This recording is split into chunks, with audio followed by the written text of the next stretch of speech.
Trump was just found guilty on 34 charges, but it may not be over yet for Trump.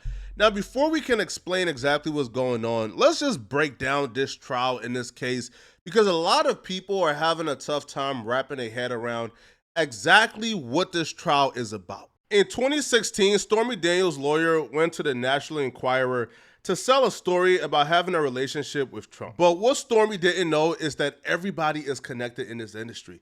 So the CEO of the Enquirer, David Pecker, he heard Stormy Daniels' story and connected her to Trump's lawyer, Michael Cohen, who eventually paid her $130,000 to stay quiet. So Cohen would pay Stormy Daniels out of his own pockets and then Trump would reimburse him.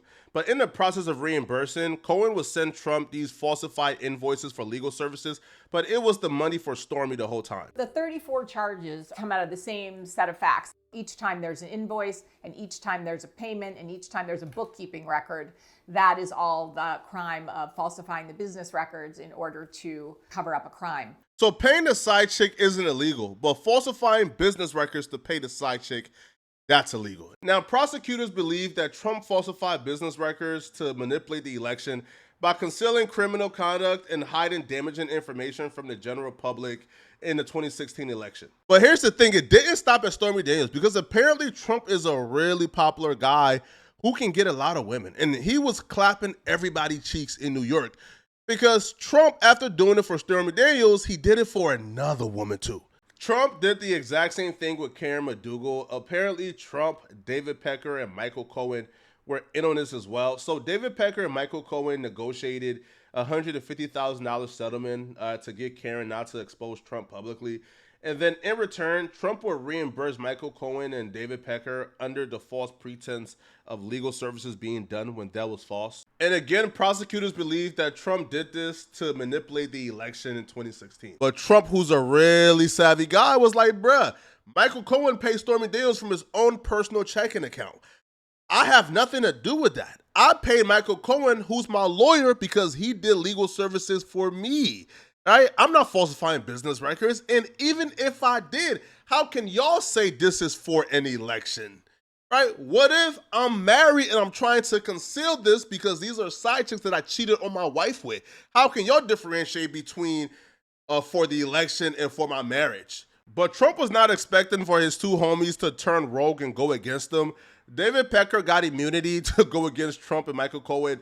And Michael Cohen recorded Trump incriminating himself and gave it to the prosecutors. I need to open up a company for the transfer of all of that info regarding our friend David. And I spoke to Alan about it when it comes time for the financing, which will be... What financing? We'll have to pay you. So Don't pay for cash. No. That's proof that Trump, I guess, knew that Michael Cohen was opening up these fictitious companies and falsifying business records to pay off the hush money to the two women.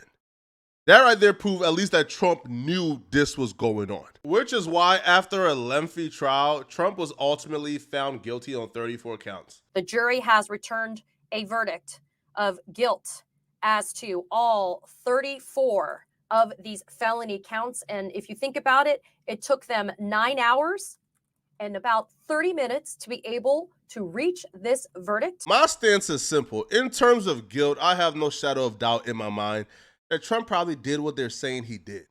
However, I don't believe that what Trump did is severe enough to where he should be prosecuted in the middle of an election. And I will explain why that is very problematic a little later. This is quite possibly the second greatest walkout in hip-hop history, second to Lil Yachty possibly. Yo, Trump is gangster, man. This was a disgrace. This was a rigged trial by a conflicted judge who was corrupt. It's a rigged trial, a disgrace. They wouldn't give us a venue change. We were at 5% or 6% in this district, in this area. I do think Trump has a point, right? If you're going to prosecute me and you're going to pick a jury of my peers from the members of this community, can we not pick members from a community who only 5% of people voted for me?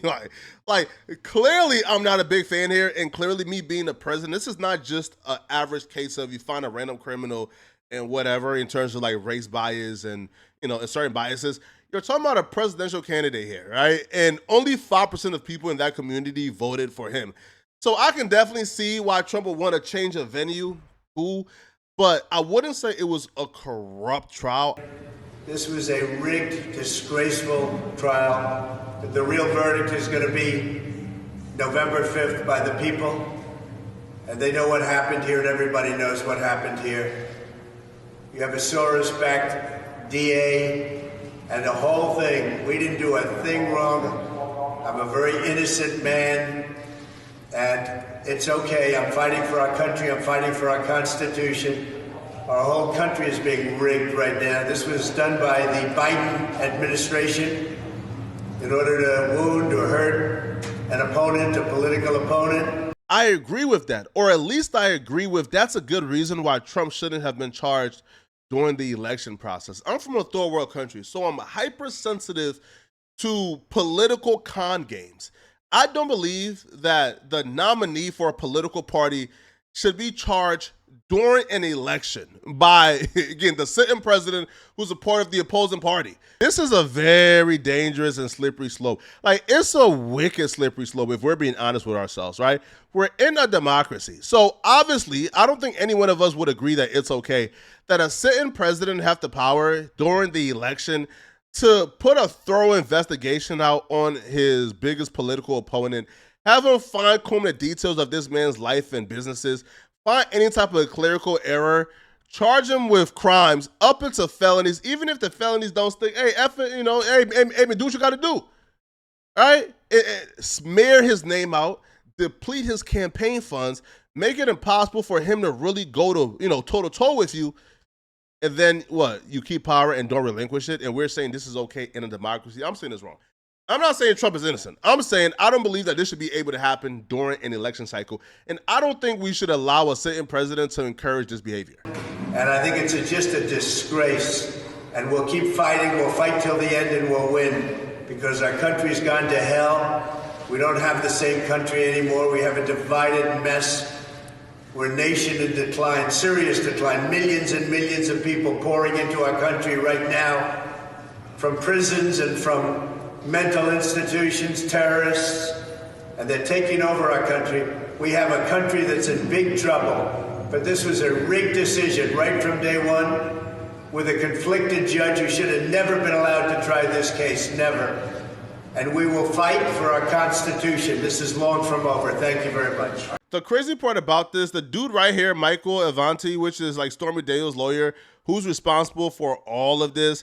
Well, like, he tried to run the exact same play on Nike and other clients, and he was arrested, charged with wire fraud, and sentenced to 14 years in jail for wire fraud and stealing millions of dollars from his clients.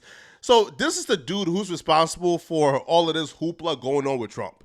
That's just to highlight the really sketchy foundation this entire trial even started on. Now, and Stormy Daniels as well owes Trump a lot of money from a civil trial. All right. Now, I don't believe it's over for Trump. I do believe that Trump is probably going to win this election. Now, even if Trump doesn't win the election, what are they going to do? Put a prior president in prison, in jail? Bruh, like, he's entitled, right? He's constitutionally entitled to have Secret Service. So what you going to do? Like pay for Secret Service to, like, be his guard in prison? Like, it's just dumb.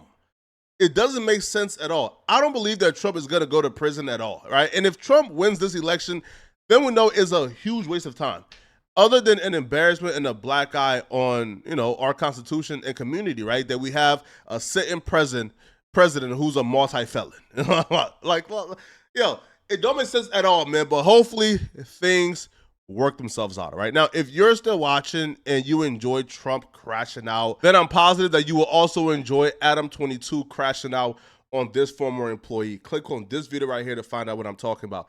I'm out of here, folks. Peace.